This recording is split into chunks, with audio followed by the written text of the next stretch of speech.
bismillaah assalaamu calaykum. halkani waa baraanjigii Wajaale xafiiska soo waxa la furay 22 bishii 11 2016. xafiiskani wuxuu furan yahay muddo 5 sano ah. waxaanu u adeegnaa oo wax u qabanaa bulshooyinka ku dhaqan magaala ganacsiyeedka Wajaale.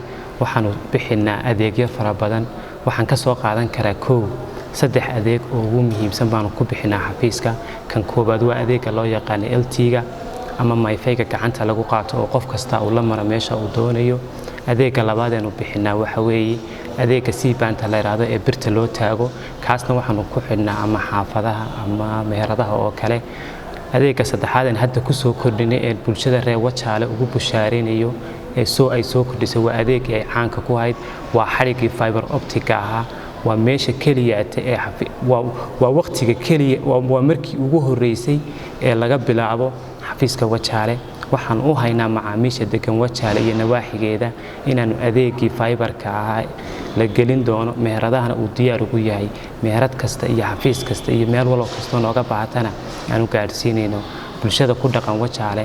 waxaan u qabanaa adeegyo wanaagsan, waa nagu qanacsan yihiin, xabashadooda waanu xalinaa. xafiisku 24 saacadood isaga waa u furan yahay. saacadaha shaqada xafiiska aanu furno waxa weeye 7 buura ilaa iyo 12. waxaan ku soo noqonaa 4 ilaa iyo waxaanu u shaqeynaa 10 habeenimo. intaaba waxaanu siin karnaa adeeg hufan ay ku qanacsan yihiin aan wax ugu qaban karno. Isgaarsiinteena soo